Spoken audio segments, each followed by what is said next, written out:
नमस्कार, स्वागत है आपका न्यूज 24 के डिजिटल प्लेटफॉर्म पर और मैं हूं आपके साथ दिव्या अग्रवाल। जैसा कि आप सब जानते हैं, उत्तर प्रदेश में 9 सीटों पर उपचुनाव है। 13 नवंबर को वोटिंग होनी है और 23 नवंबर को रिजल्ट आएगा। लेकिन इस बीच बहुत अलग-अलग चर्चाएं हो रही हैं। अब कांग्रेस ने यूपी उपचुनावों से दूरी बना ली है। आखिर उसके सियासी मायने क्या है? कांग्रेस की इसके पीछे क्या रणनीति है, या फिर कांग्रेस अपने आप को इस गठबंधन से दूर रख रही है, उसके पीछे क्या अखिलेश की कोई रणनीति है? इस पर आज चर्चा करेंगे और इस वक्त मेरे साथ तमाम राजनीतिक मेहमान भी जुड़ गए हैं। सबसे पहले आपका परिचय करा दूं उन तमाम राजनीतिक मेहमानों से। हमारे साथ चंद्रमोहन चौबे जी जुड़ गए हैं, बीजेपी के प्रवक्ता हैं। धर्मेंद्र सिंह समाजवादी पार्टी के प्रवक्ता हमारे साथ जुड़ गए हैं। तंजीम अहमद प्रवक्ता कांग्रेस। प्रमोद गोस्वामी वरिष्ठ पत्रकार जो है वो थोड़ी देर में हमारे साथ जुड़ेंगे। वहीं अनुपम मिश्रा वरिष्ठ पत्रकार, वो भी हमारे साथ थोड़ी देर में जुड़ेंगे। अनुपम मिश्रा जी जुड़ गए हैं। तो आप सभी का सबसे पहले बहुत बहुत शुक्रिया हमारे साथ आज की चर्चा में शामिल होने के लिए और आपका बहुत बहुत स्वागत। तो सबसे पहले चंद्रमोहन चौबे जी, आपसे ही शुरू करती हूँ। आपको तो लग रहा है कि एक मौका और मिल गया यूपी उपचुनावों में, क्योंकि कांग्रेस ने जिस तरीके से किनारा किया है, तो जाहिर तौर पर इसके पीछे कांग्रेस कहीं ना कहीं समाजवादी पार्टी की कृपा पात्र नहीं रहना चाहती थी, क्योंकि समाजवादी पार्टी जिस तरीके से कांग्रेस को सीट दे रही थी, वो कांग्रेस को लग रहा था कि उसमें तो हमारी हार निश्चित है। दिव्या जी, सबसे पहले तो भारतीय जनता पार्टी किसी दूसरे के भरोसों पर नहीं या दूसरे की कमजोरी पर नहीं, बल्कि अपनी मजबूती पर, अपने लोगों की मजबूती पर, अपनी सरकार की मजबूती पर, अपने कार्यकर्ताओं के मजबूती पर और अपने सहयोगी दलों के एनडीए के मजबूती पर चुनाव के बीच में जा रही है और लोगों से, जनता से अपने किए हुए काम के आधार पर और अच्छा काम किस प्रकार करेंगे वो बताकर उन उपलब्धियों पर हम जनता के बीच वोट मांगेंगे। और रही बात विपक्ष की, तो विपक्ष का क्या रवैया है ये किसी से छिपा नहीं है। थोड़ी सी इनको ताकत क्या मिल गई है, वो उत्तर प्रदेश की जनता इनको भली भांति देख रही है। चाहे बगल के हमारे जिला हरदोई में हो, इनके एक जिला अध्यक्ष जो है वकील को मारने में और उनकी हत्या में नाम है। बगल में आप कन्नौज देख लीजिए, कन्नौज में इनके जो है प्रतिनिधि थे, उनका नाम एक महिला के शोषण में है। अयोध्या में देख लीजिए, जौनपुर में देख लीजिए, तो वो भी जनता देख रही है और जनता को भली भांति पता है कि किसका चुनाव करना है। और रही बात इनके गठबंधन की, आप अपने सब सहयोगियों को साथ लेके चलते हैं, लेकिन आपको शायद पता ही होगा कि आज निषाद पार्टी के कार्यालय के बाहर पोस्टर लगे हैं। 27 में जो है वो पार्टी के खेवनहार अपने आप को निषाद पार्टी बता रही है, और आप तो जानते ही हैं कि निषाद पार्टी को एक भी सीट यूपी उपचुनाव में नहीं दी गई। उस पर क्या कहेंगे? वो साफ तौर पर आपको संदेश दे रहे हैं कि हम खेवनहार बनेंगे, बेशक आपने इस बार उनको दिव्या सीट नहीं दी। दिव्या जी, ये किसी भी पार्टी को ये अधिकार है कि वो उनके कार्यकर्ताओं को ये अधिकार है कि वो अपने नेता के बारे में अच्छी बात करे या उनको उनको जो है ताकतवर बताए, उनको जो है सब सर्वे सर्वा बताए। ये तो उनके कार्यकर्ताओं का, उनके नेताओं का। सभी पोस्टर लगते हैं। देखिए, टाइमिंग भी तो बहुत महत्वपूर्ण होता है ना। देखिए दिव्या जी, भारतीय जनता पार्टी और एनडीए, उनका उद्देश्य जो है किसी भी तरह से इन उपचुनावों को जीतना है, आपसी तालमेल के साथ। एक विचारधारा है, एक दूसरे के प्रति जो है त्याग और समर्पण की भावना है, न कि एक दूसरे को नीचा दिखाने का, एक दूसरे को साथ हाथ तो दिखाना, एक हाथ मिलाने का दिखाना और दूसरे हाथ में तलवार लेकर पीठ पे मारना। अब आप चाहे कोई भी कहे कि हम, कांग्रेस बार बार कह रही है कि हम जो है बड़ा हृदय दिखाकर हम जो है भाजपा को रोकने के लिए हम अपने प्रत्याशी नहीं रोक रहे हैं, बल्कि कांग्रेस को इस बात का दुख नहीं है कि वो इस देश की सबसे पुरानी पार्टी है। उत्तर प्रदेश में कई बार उनकी सरकार रह चुकी है, उसके बावजूद भी उनको ये कहने में कि एक प्रत्याशी नहीं उतार रहे हैं। चुनाव से राजनीतिक दल चुनाव नहीं लड़ेगा तो क्या करेगा? लेकिन चूंकि वो भली भांति जानते हैं कि अब 2024 में जो इनका झूठ, भ्रम और अफवाह था वो हरियाणा में खत्म हो चुका है अब जो है इन लोग की जो है असली चरित्र जनता के बीच में उजागर धीरे ठीक है, धीरे हो रहा है। तो ये ठीक है। जाने जो से जो डर जो रहे आप हैं, कह रहे हैं, चुनाव में जो आप कह जाने से रहे हैं, ये जरा डर गए हैं। तमजीद अहमद जी हमारे साथ जुड़ गए हैं, मैं उनसे जरा जवाब ले लेती हूँ। तमजीद अहमद जी प्रवक्ता है कांग्रेस, सर आपका भी स्वागत है इस चर्चा में। देखिए, जिस तरीके से बीजेपी अभी कह रही है कि राजनीतिक दल चुनाव नहीं लड़ेंगे, तो वो कैसे अपने आप को धरातल पर इस्टेब्लिश कर पाएंगे? तो आप यूपी उपचुनावों से ये जो दूरी आपने बना ली है, अब इसे गठबंधन धर्म कहें या मजबूरी कहें, थोड़ा सा समझाइए सर। मोहन जी ने अपने सहयोगियों पे सही तंज कसा है, निषाद राज पार्टी पे, अनुप्रिया पटेल जी की पार्टी पे और राजभर जी की पार्टी पे, जो 2-2 सीटें मांग रहे थे, 3-3 सीटें मांग रहे थे। वो क्या करेंगे बेचारे? वो करेंगे क्या? ये बात तो सही है। क्या भारतीय जनता पार्टी का झंडा ढोएंगे? उनका यही काम रह गया है। क्या भारतीय जनता पार्टी, उनके जो कार्यकर्ता है, क्या भारतीय जनता पार्टी के लिए दरी बिछाने का काम करेंगे? तो सही तंज किया उन्होंने, बिल्कुल सही तंज किया है।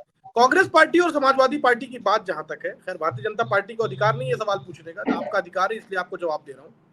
कांग्रेस पार्टी और समाजवादी पार्टी का गठबंधन इंडिया गठबंधन दल का एक महत्वपूर्ण अंग है, महत्वपूर्ण रणनीतिक गठबंधन है। तो इसको आप इस तरह से मान के चलिए कि समाजवादी पार्टी लड़े या कांग्रेस पार्टी लड़े, इसको आप अलग अलग करके मत देखिए। जितना स्टेक समाजवादी पार्टी का 9 सीटों पे इस चुनाव में, उतना स्टेक कांग्रेस पार्टी का है। जितनी इज्जत समाजवादी पार्टी की दांव पे लगी, उतनी इज्जत कांग्रेस पार्टी की भी लगी, और पूरी तरीके से हमारा एक एक कार्यकर्ता चुनाव में लगा हुआ है। तो ये जो राष्ट्रीय नेतृत्व पे एक पहल हुई है, राष्ट्रीय नेतृत्व पे एक एक्सेप्टेंस हुई है, और जो चीजें देखी गई हैं, कुल मिला के हम लोगों ने रणनीति अख्तियार की है उत्तर प्रदेश के अंदर कि समाजवादी पार्टी और कांग्रेस पार्टी इस चुनाव को मिलकर लड़ेगी और सिंबल समाजवादी पार्टी का होगा।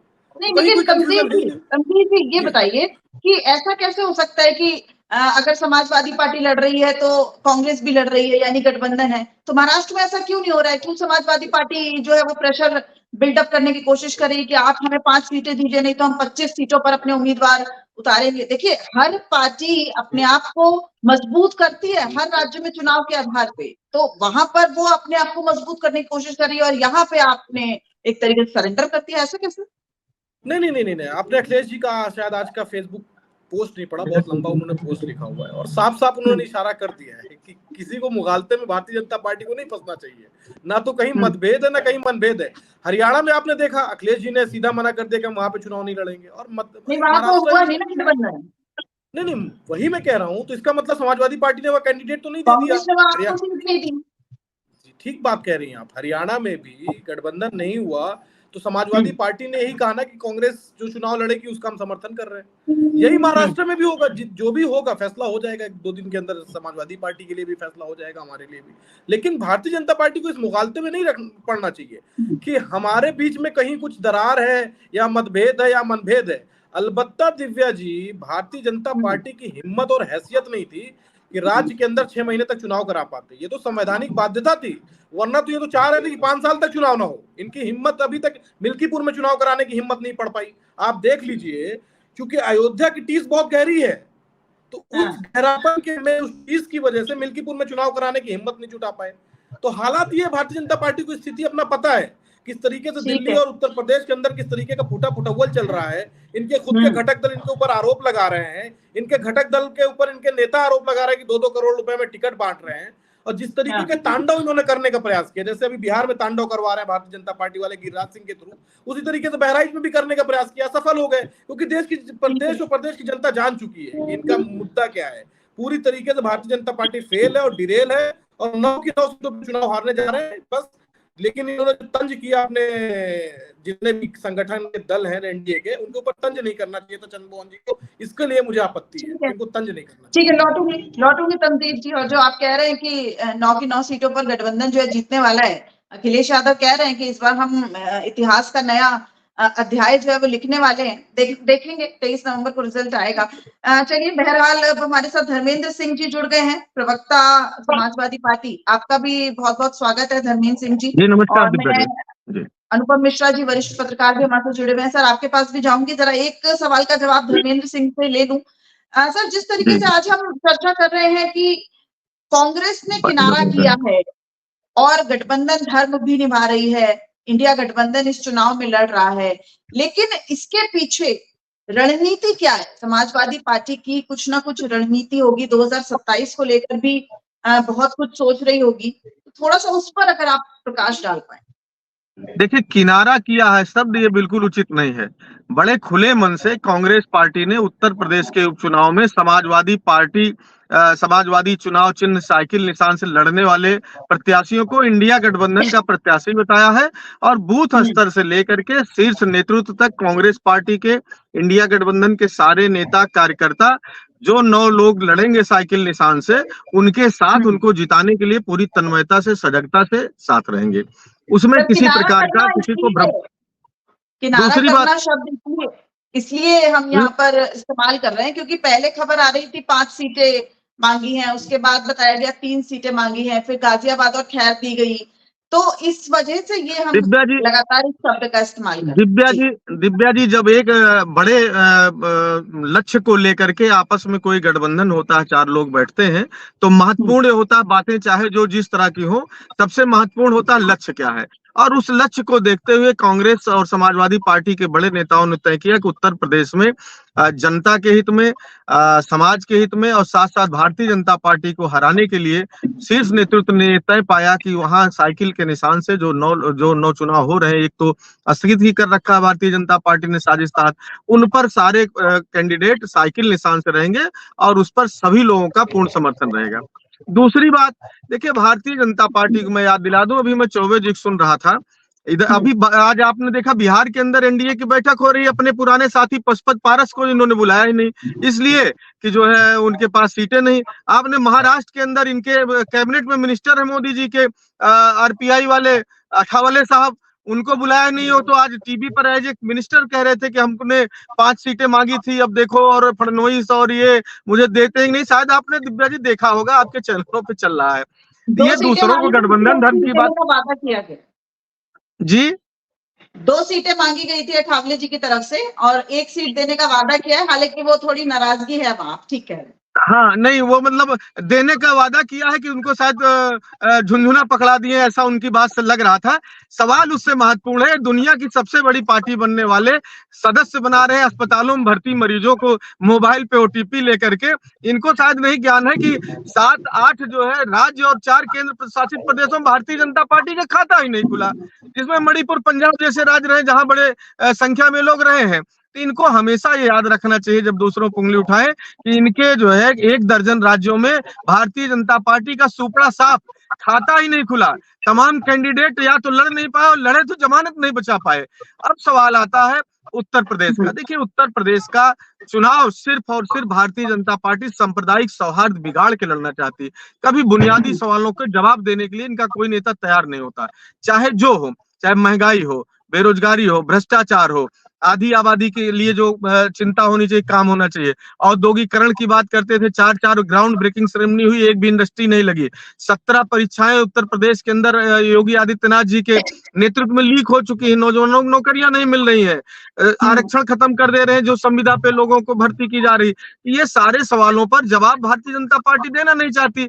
मोदी जी कितना सेंटिमेंटल भाषण देते थे, माँ गंगा ने बुलाया है, गंगा जी के क्या हाल है, माँ जमुना का दिल्ली के अंदर ही क्या हाल है, पूरा देश देख रहा है। उन्होंने कहा क्योटो, काशी को क्योटो बना देंगे, काशी को नरक बना दिया है। अभी आपने देखा नाव चलने की स्थिति हो गई थी गोरखपुर, बनारस जैसे शहरों में। 100 स्मार्ट सिटी बना देंगे, उसका कोई अता पता नहीं। 2022 में उन्होंने कहा था 14 दिन में गन्ना किसानों का भुगतान दे देंगे और नहीं तो ब्याज देंगे। एक किसान का ब्याज दिया हो तो भाई चंद्रमोहन चौबे जी जरूर बताएंगे, मैं सुनना चाहूंगा। उन्होंने कहा था किसानों की आय दोगुनी कर देंगे, किसानों का आत्महत्या रेट 4% बढ़ गई है। दिव्या जी 4% बढ़ गई है, हम नहीं कह रहे, एनसीआरबी के आंकड़े कह रहे हैं, केंद्र सरकार जो जारी करता है, इन्हीं के जो दिल्ली बनाम स्टेट चल रहा है वो लोग कहते हैं। उसके बाद इन्होंने कहा था एंटी इंफ्रास्ट्रक्चर मिशन बनाएंगे 20,000 करोड़, उसका पता नहीं। मेरठ, काशी, गोरखपुर जैसे 4 शहरों में मेट्रो शुरू करने की बात, चलाने की बात की थी, अभी तो एक ईंटा भी नहीं रखा। तो एक बड़ी लंबी फेहरिस्त है। शिक्षा और स्वास्थ्य, अगर इसे कहें नई शिक्षा नीति क्या है, चंद्रमोहन चौबे जी आज चलिए ये समझा दीजिएगा कि जो आपकी केंद्र सरकार लेके आई है नई शिक्षा नीति क्या है, उससे आम जनता को क्या लाभ होगा। मैं चाहूंगा कि आप विद्वान प्रवक्ता इसको हम समझा दें कि हम लोग समझ लें। तो दिव्या जी ये तो हाल है भारतीय जनता पार्टी का। बहराइच के अंदर बस 30 सेकंड। बहराइच के अंदर उत्तर प्रदेश में रहते हैं। बहराइच के अंदर दंगा करा दिया और भारतीय जनता पार्टी के विधायक ने मुकदमा लिखा है, भारतीय जनता पार्टी के नेताओं ने दंगा कराया, तो वो तो प्रूव्ड है। ये स्थितियां हैं। तो जब जन चलिए, सरोकार ठीक के है, सवालों पर जवाब ठीक नहीं है, होगा तो ध्रुवीकरण करना एक विकल्प है। जी जी धर्मेंद्र जी, लौटूंगी आपके पास, और वो जो आप एक बड़े लक्ष्य की बात कह रहे हैं उस पर भी जरूर आना चाहूंगी, क्योंकि मैं आपसे जरूर ये समझना चाहूंगी, जब हम बड़ा लक्ष्य उत्तर प्रदेश में लेकर चलते हैं तो ये गठबंधन हरियाणा में बड़ा लक्ष्य लेकर क्यों नहीं चला, महाराष्ट्र में बड़ा लक्ष्य लेकर क्यों नहीं चलता है, वो भी मैं आपसे समझूंगी। फिलहाल अनुपम मिश्रा जी, मैं आपका रुख करना चाहूंगी, वरिष्ठ पत्रकार हमसे जुड़ गए हैं। अनुपम जी, आप क्या मानते हैं, ये जो कांग्रेस यूपी उपचुनाव नहीं लड़ रही है और समाजवादी पार्टी 9 सीटों पर चुनाव लड़ रही है और अपने ही सिंबल पर चुनाव लड़ रही है, उसके पीछे क्या रणनीति हो सकती है 2027 के लिए? दिव्या, देखें, पार्टी प्रवक्ता अपनी पार्टी को लेके कुछ भी कहें और उनका हक भी है कहना, उनका फर्ज भी है कहना, लेकिन एक निष्पक्ष बात यह है कि भाई कांग्रेस ने उत्तर प्रदेश उपचुनाव की बात 5 सीटों से शुरू की। कांग्रेस के प्रदेश अध्यक्ष अजय राय का बयान आया, या तो इसका मतलब आप मान लीजिए कि वो उनके प्रदेश अध्यक्ष को जानते ही नहीं, आउट ऑफ द लूप है। दूसरी बात, उन्होंने अपने लड़के को मिर्जापुर से लड़ाने का प्रयास किया। फिर तीसरी बात, वो मंझवा और फूलपुर में 2 सीटों पर आ गए, फिर वो भी नहीं हुआ। 2022 में कांग्रेस पार्टी ने बिना समाजवादी पार्टी के चुनाव लड़ा था प्रियंका गांधी के नेतृत्व में। अब ये बड़ी चुभती हुई बात है, नाराज ना हो लो, कि हकीकत जो फैक्ट्स हैं सामने, मैं नैरेटिव में नहीं जाता, फैक्ट्स की बात करता हूं। और वो 2% वोट, 2% वोट पे आके रुक गए। उसका भी 1% वोट केवल रामपुर खास से आ गया। तो भाई अच्छा, इस बार भी आप समझ ले कि समाजवादी पार्टी के पिगी बैक करना, मतलब समाजवादी पार्टी के कंधों पे चढ़ के, क्योंकि इसमें तो कोई डिनाई नहीं कर सकता ना कि समाजवादी पार्टी का अपना एक वोट बैंक है उत्तर प्रदेश में, तो उस पे पिगी बैक करके उनके कंधों पे चढ़ के आप कुछ भी कर लें। हकीकत ये है कि जब आप अकेले लड़ने गए तो आपने अपनी ये दुर्भाग्य कहाँ है, इसको समझिए दिव्या। कांग्रेस किसी भी लोकतंत्र में एक वाइब्रेंट विपक्ष बहुत आवश्यक है। कांग्रेस पार्टी इस देश की सबसे बड़ी, सबसे पुरानी पार्टी है, और अब ये बात पूरी तरह साबित होती जा रही है कि साहब वो 1-to-1 फाइट में बीजेपी को टेक ऑन नहीं कर पाती है। अभी हरियाणा में लेटेस्ट आपने देखा, वो कर्नाटक में जीते, वो हिमाचल में जीते, लेकिन मत देखिए महाराष्ट्र में उन्होंने कितनी सीटों पर समझौता किया। असम में वो 1-to-1 लड़ने की पोजीशन में है, तो कांग्रेस का क्या हाल है। ममता बनर्जी ने कांग्रेस को सीधे मतलब भाजपा से लड़के बस पश्चिम बंगाल से एकदम जीरो करके साफ कर दिया। लोकसभा में जीरो, विधानसभा में जीरो। उत्तर प्रदेश में बिना अखिलेश यादव के आप 2% चले जाते हैं। उसके बाद भी आप हरियाणा में न समाजवादी पार्टी को अकोमोडेट करने को तैयार है, ना आम आदमी पार्टी को अकोमोडेट करने को तैयार है। अब भाई आम आदमी, अच्छा समाजवादी पार्टी पहले हरियाणा में सीट मांग रही थी, फिर 15 सीट वो महाराष्ट्र में भाग रही थी। आपको याद है अबू आजमी का बड़ा वीडियो आया था, जिन्होंने कहा था कि 2 विधायक हमारे पास हैं, 8 विधायक हो जाए तो फिर किसकी माने, वगैरह वगैरह। मैं उसमें नहीं जाना चाहता। बड़ी बात यह है कि भाई उनको वहां भी दर्जन भर सीटें चाहिए थी, हरियाणा में भी चाहिए थी, तो उन्होंने आप उन्हें महाराष्ट्र में बिल्कुल अकोमोडेट करने के लिए तैयार नहीं है, तो आपने कहा हम उत्तर प्रदेश में फोरगो कर देते हैं, हम उत्तर प्रदेश में नहीं लेंगे, हम आपको बदले महाराष्ट्र में नहीं देंगे।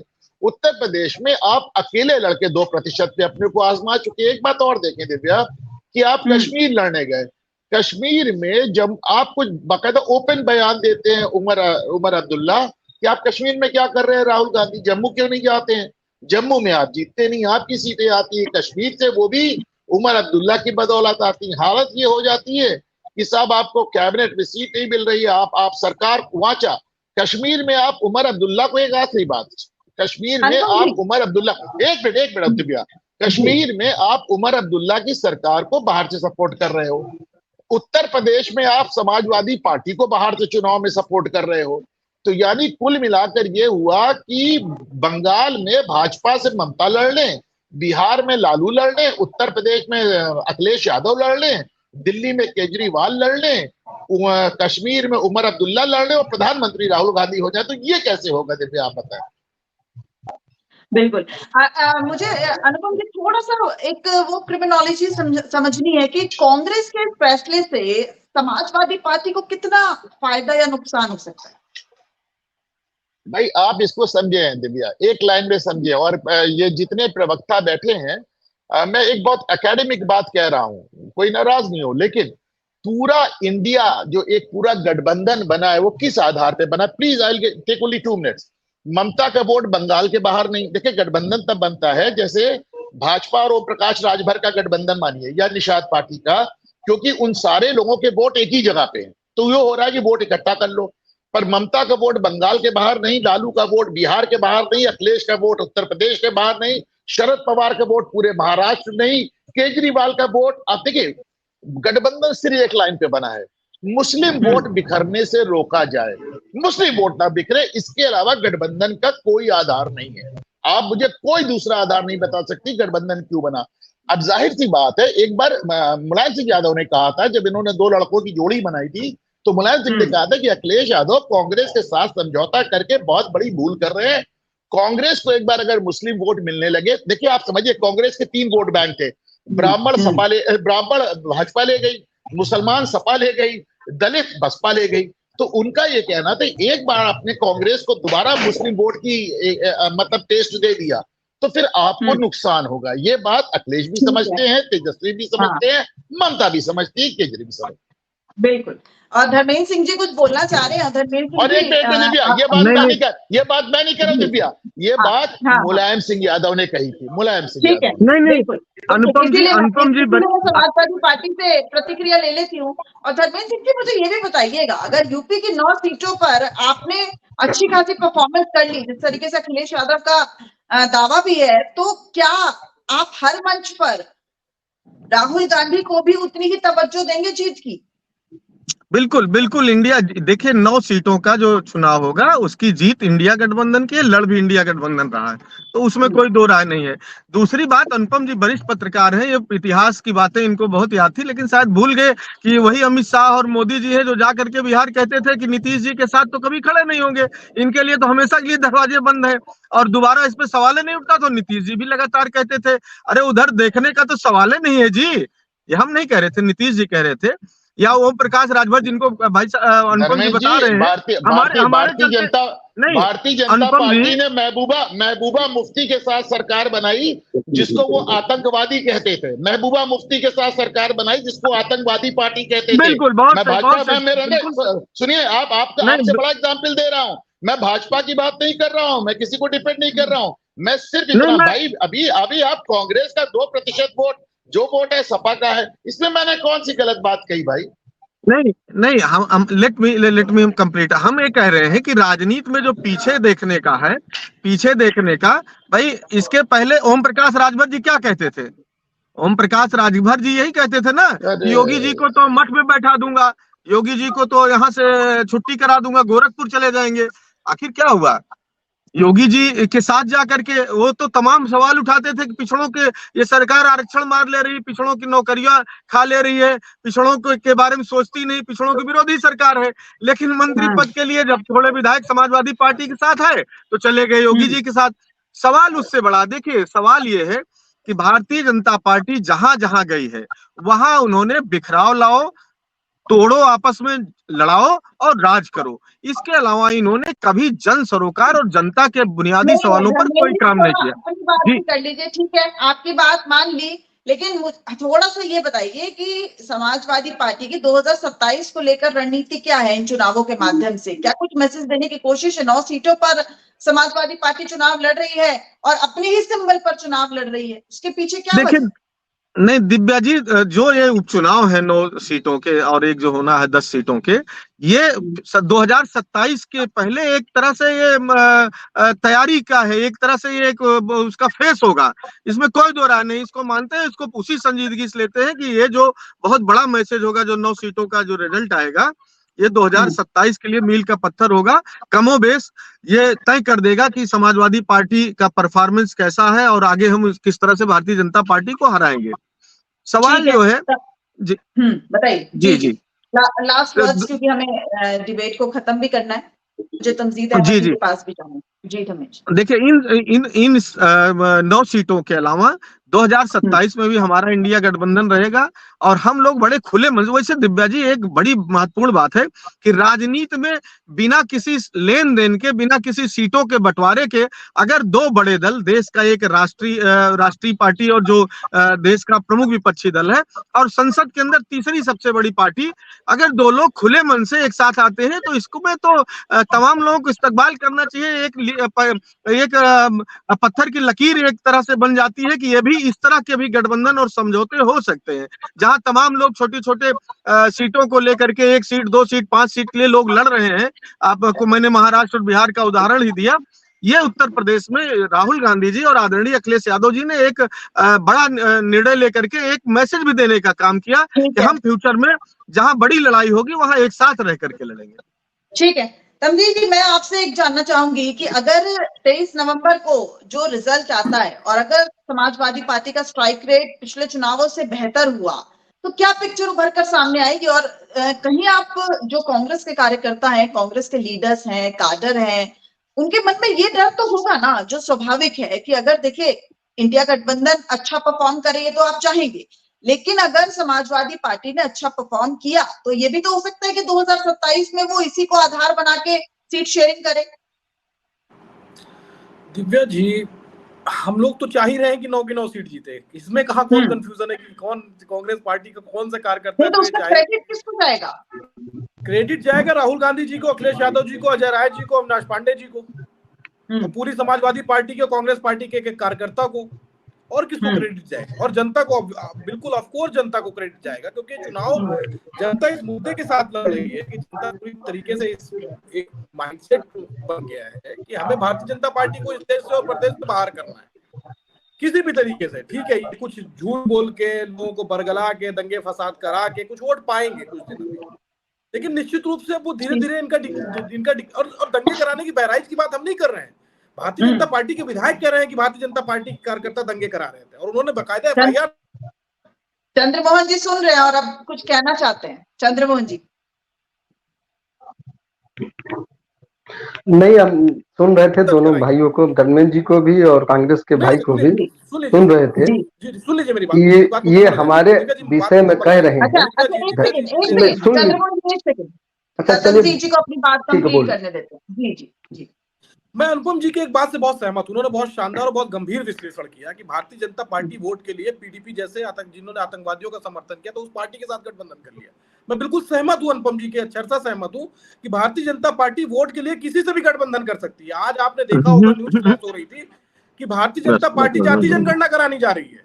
आप समझिए, जो RSS पूरी तरीके से अभी तक विरोध कर रहा था, जो भारतीय जनता पार्टी के लोग बता रहे थे कि हमारी सिर्फ 4 जात होती है, युवा होती है, महिला होती, क्या नहीं होती, वोट बैंक फिसलते हुए देख के खबर ये आ रही है कि भारतीय जनता पार्टी नतमस्तक हो गई है इस मांग के सामने भी उन्हें जाति जनगणना करानी पड़ेगी। लेकिन एक महत्वपूर्ण सूचना और आ रही है, छन के आ रही है, चूंकि पूरी सूचना नहीं दे रहे, शोर ज्यादा मचवा रहे हैं कि जाति जनगणना में जाति की बात नहीं होगी, लोगों से जाति नहीं पूछी जाएगी, लेकिन जाति जनगणना उसका नाम दिया जा रहा है। लेकिन वो भी हम करवाएंगे, ये करेंगे तो ठीक है, नहीं तो हम करवाएंगे। भारतीय जनता पार्टी वोट के लिए किसी स्तर तक गिर सकती है, दंगे भी करा सकती है, लोगों के हाथ पैर भी जोड़ सकती है, और आतंकवादियों को समर्थन करने वाले लोगों के साथ भी खड़े हो सकती है, बलात्कारियों को लिए केक काट सकती है, बलात्कारियों के लिए सड़क पर रैली निकाल सकती है, कुछ भी कर सकती है भारतीय जनता पार्टी वोट के लिए।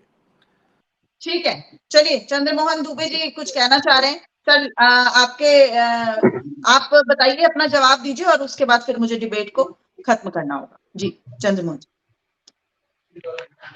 नहीं, देखिए, इतनी देर से चाहे हमारे सपा के भाई हो या फिर कांग्रेस के भाई हो, सब कुछ कह रहे थे, लेकिन अपने बारे में नहीं बता रहे थे कि जो है, अरे हमारा तो जो भी गठबंधन है वो स्वाभाविक गठबंधन है। कुछ क्षणों के लिए मान लीजिए कभी आगे कभी पीछे हो जाता है, लेकिन हमारा जो है स्वाभाविक है। हमारा कांग्रेस के विरोध करके फिर कांग्रेस के साथ वाला नहीं रहा है। चाहे हमारा शिवसेना हो, वो भी हमारा स्वाभाविक गठबंधन रहा है, चाहे जनता दल यू हो, उससे भी हमारा स्वाभाविक गठबंधन था, चाहे जनता कर्नाटक में अगर जनता दल सेकुलर शिवसेना खत्म कर दिया, अभी रुक जाइए। चंद्रमोहन जी ने बहुत अच्छा काम किया। शिवसेना इनका स्वाभाविक साथी शिवसेना। सुन सुनिए सुनिए तो, अभी आप लोग बोल रहे थे, हम नहीं बोल रहे थे ना, सुनिए तो। अब ये बताइए कि अभी ज्यादा नहीं, अभी साल भर पहले कांग्रेस बहुत चालू पार्टी है। अरे छोड़ो अखिलेश अखिलेश, और अभी कल ही अखिलेश जी का बयान था कि राजनीति में इतने उनका कष्ट हुआ, महाराष्ट्र में उनको एक सीट नहीं मिली, गठबंधन नहीं हुआ, तो कष्ट में उनको इतना दर्द हुआ कि उन्होंने कहा कि राजनीति में कोई त्याग का स्थान नहीं है, जबकि राजनीति में त्याग ही आप समझौता वो करने के लिए या आपस में गठबंधन के लिए त्याग करना पड़ता है। महाराष्ट्र में हम हमेशा त्याग करते आए हैं, उनको अधिक सीट देते आए हैं। अब सुन, अरे रुक जाइए धर्मेंद्र जी, रुक जाइए, धर्मेंद्र जी अगर देखिए धर्मेंद्र जी, हम इतनी देर से इतने धैर्य से सुन रहे थे, और धर्मेंद्र जी हम बीच में बोलना शुरू करेंगे तो बोल नहीं पाएंगे, क्योंकि हम लोग वंदे मातरम और भारत माता की जय कहने वाले लोग हैं, हम लोग की भी आवाज बड़ी तेज है। नहीं, आवाज हम लोग की तेज है, भारत माता की जय केवल आप नहीं बोलते हैं। रुक जाइए। तो ये अच्छा धर्मेंद्र जी, एक चीज ये बताइए, एक बात हमें ये बता दीजिए, आप ही बता दीजिए भाई, कि कल जो है माननीय अखिलेश यादव जी का ये बयान क्यों था बड़ा दर्द में, कि जो है राजनीति में कोई त्याग का स्थान नहीं है। ये महाराष्ट्र वाला दर्द, ये हरियाणा वाला दर्द, या झारखंड वाला दर्द है?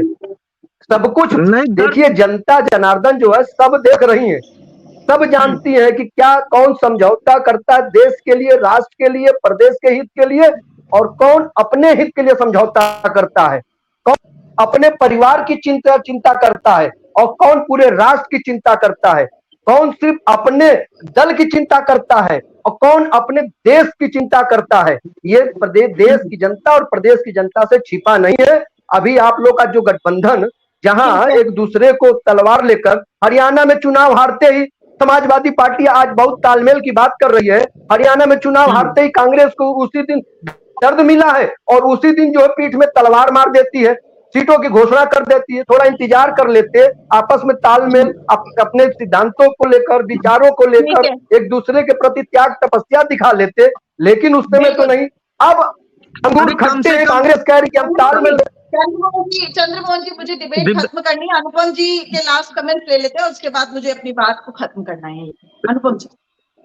दिव्या देखिए, राजनीतिक, मैं लास्ट कमेंट सिर्फ ये करना चाह रहा था कि राजनीतिक बहस का कोई अंत नहीं। आपने ये किया नहीं, आपने ये किया नहीं, आपने ये किया नहीं, आपने ये किया। मैंने तो दोनों को बता दिया कि भाजपा ने क्या किया और कांग्रेस ने क्या किया। एक इसको खत्म करते करते एक छोटा सा आंकड़ा मैं दे रहा हूं, छोटा सा आंकड़ा, इसको आप समझ लें। बात इस बात पे शुरू हुई थी कि कांग्रेस उत्तर प्रदेश उपचुनाव क्यों नहीं लड़ रही है, तो उसका मैं बता दूं कि गाजियाबाद में आखिरी बार कांग्रेस 22 साल पहले जीती थी, चलिए मान लिया। बाकी की जो 9 सीट, वो भी 22 साल पहले, बाकी की जो 9 सीटें हैं वो सारी सीटें कांग्रेस ने या 40 साल पहले जीती थी या 45 साल पहले, यानी आधी सदी से कांग्रेस वहां पे उपस्थित नहीं है। मेरे ख्याल से ये आंकड़ा अपने आप में मुकम्मल तौर पे बताता है कि कांग्रेस लड़ने में इंटरेस्टेड क्यों नहीं है। ठीक है, बहुत बहुत शुक्रिया अनुपम जी आपका, चंद्रमोहन जी आपका, धर्मेंद्र जी आपका, तनवीर जी आपका, बहुत बहुत शुक्रिया इस चर्चा में जुड़ने के लिए। तो साफ तौर पर हम बात कर रहे थे कि 13 नवंबर को यूपी की 9 सीटों पर उपचुनाव होने हैं। 23 नवंबर को स्थिति साफ हो जाएगी कि आखिर कौन सी पार्टी कब्जा जमाएगी यूपी की उन 9 सीटों पर। लेकिन साफ तौर पर जिस तरीके से यूपी उपचुनाव में बड़ा ही दिलचस्प ये खेल सामने आया कि इंडिया गठबंधन में कांग्रेस ने उपचुनावों से किनारा कर लिया, और अब समाजवादी पार्टी के ही सिंबल पर 9 सीटों पर समाजवादी पार्टी चुनाव लड़ेगी। अब देखना होगा 23 नवंबर को क्या कुछ तस्वीर जो है वो उभर कर सामने आएगी। फिलहाल हमें इजाजत दीजिए, आप अपना बहुत ख्याल रखिए, स्वस्थ रहिए।